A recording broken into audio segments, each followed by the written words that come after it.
What do domestic tobacco manufacturers and importers need to know about FDA's user fees? We'll find out in this edition of FDA's Tobacco Compliance Webinars.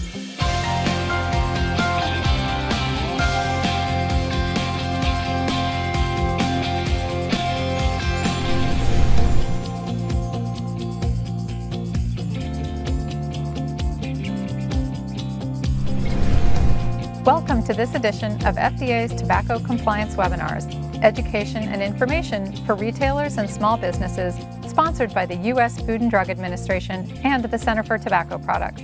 I'm Christina Peters. Thank you for joining us today. In today's webinar, we'll assist domestic tobacco manufacturers and importers in understanding the rule that requires them to submit to FDA information needed to calculate the amount of user fees owed under the Federal Food, Drug, and Cosmetic Act and 21 CFR Part 1150. Joining me today is Crystal Monaco from the Office of Management. We will be discussing FDA's user fee authority, which classes of tobacco products are subject to user fee assessments, definitions, what information to submit, when to submit required information, how to submit required information, FDA's user fee process, payment agreement, and additional helpful information. Section 919 of the Federal Food, Drug, and Cosmetic Act, or the FD&C Act, requires FDA to assess user fees on and collect such user fees from each domestic manufacturer and importer of certain classes of tobacco products. 21 Code of Federal Regulations Part 1150 is the rule that requires domestic tobacco product manufacturers and importers to submit to FDA information needed to calculate the amount of user fees to assess each domestic manufacturer and importer under the FD&C Act. And now Crystal will give us more details about the user fee program. Thanks, Christina.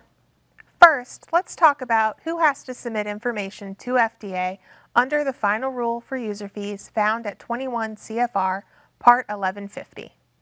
This rule applies to domestic manufacturers and importers of 6 classes of tobacco products: cigarettes, snuff, chewing tobacco, roll-your-own tobacco, cigars, and pipe tobacco, as defined by 26 United States Code 5702.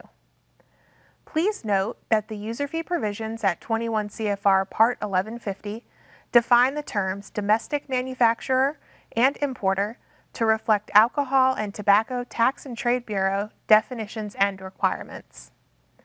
Let's move on to the information that domestic manufacturers and importers must submit to FDA and when FDA must receive the information. When submitting your monthly information to FDA, each domestic manufacturer and importer must provide certain information, which falls into 3 categories: identification information, removal information, and copies of certain returns and forms.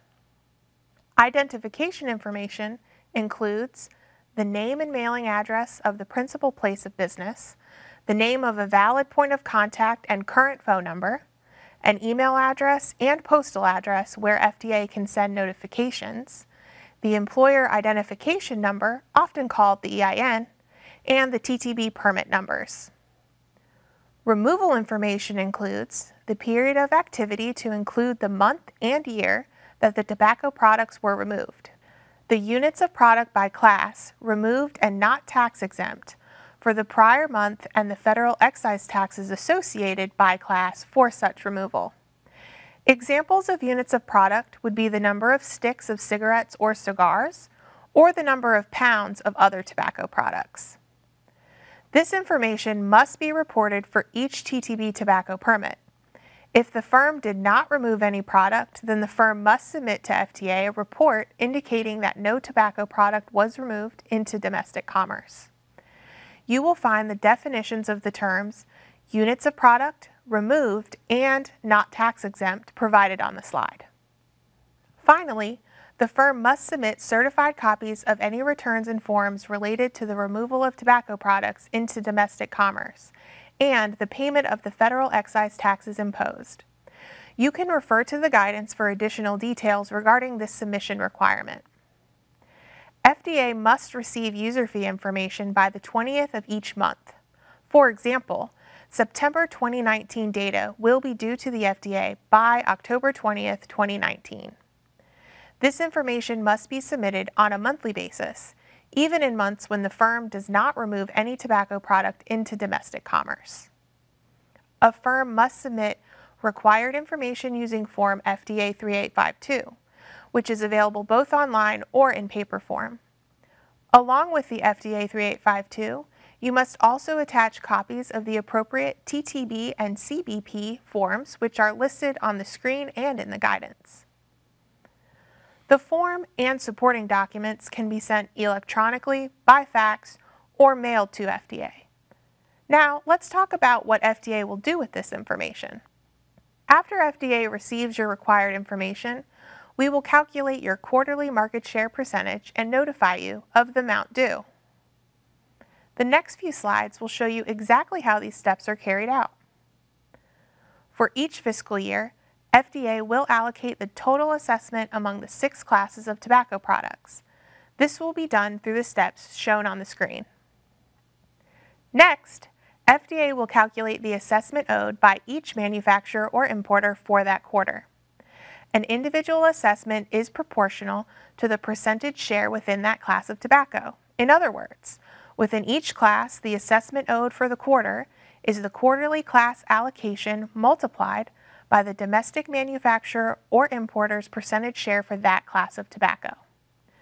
For the cigarette, snuff, chewing tobacco, roll-your-own tobacco, and pipe tobacco classes, FDA will calculate the percentage share based on the total reported excise taxes for the prior fiscal quarter. For the cigar class, FDA will calculate the percentage share based on the total reported excise taxes for the prior fiscal year. No later than 30 calendar days before the end of each fiscal quarter, FDA's Office of Financial Management will notify each manufacturer or importer of its imposed quarterly assessment. The notification will include the following: tobacco class and domestic manufacturer or importer assessment information, the amount of the quarterly assessment and the payment due date, how to remit assessment payments to FDA, any adjustments to an individual assessment made by FDA to account for corrections, information about interest that will accrue if a payment is late, and information regarding where and when to send disputes. When paying the assessment to FDA, the payment must be in US dollars and submitted in the manner specified in the invoice notification. The payment must be received no later than the last day of the fiscal year quarter.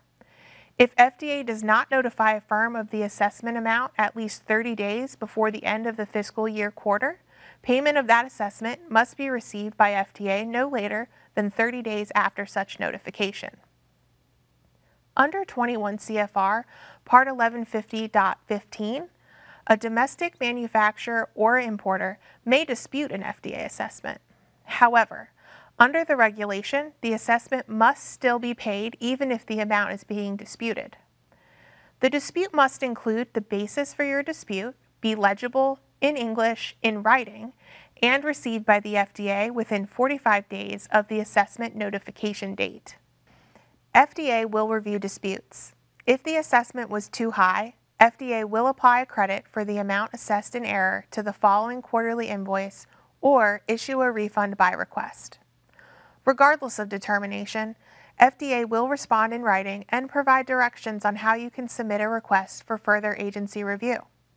This request for additional review must be legible in English and in writing, and must be received within 30 days from the date on FDA's response to the original dispute.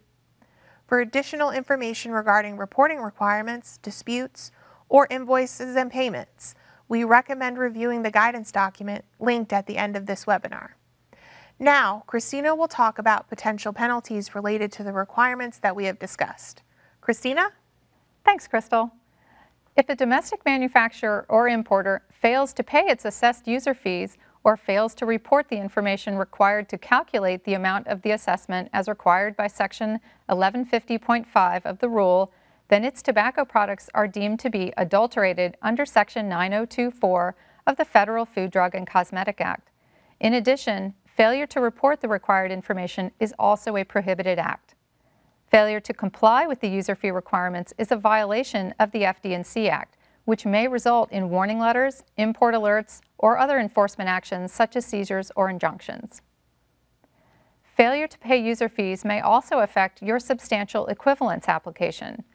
For products other than those marketed between February 15, 2007 and March 22, 2011, and for which an SE report was submitted by March 22, 2011, FDA is unable to issue an SE order unless the product is in compliance with the Act.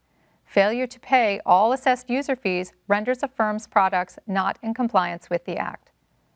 Entering a repayment plan for assessed user fees does not render a product compliant with the requirements of the FD&C Act. We have some great resources for you on our website, and we encourage you to review these materials. Please also check our website often for updates and sign up for the Center's CTP News and CTP Connect email services. If you have any questions regarding the topics discussed in this webinar, please contact askctp@fda.hhs.gov or 1-877-287-1373. In addition, the Office of Small Business Assistance provides technical and other non-financial assistance to support small tobacco businesses in complying with the FD&C Act. The Office of Small Business Assistance can be contacted by email at smallbiz.tobacco@fda.hhs.gov. Thank you for watching this presentation, brought to you by the Center for Tobacco Products, whose mission is to protect our kids and the nation's health from the dangers of tobacco.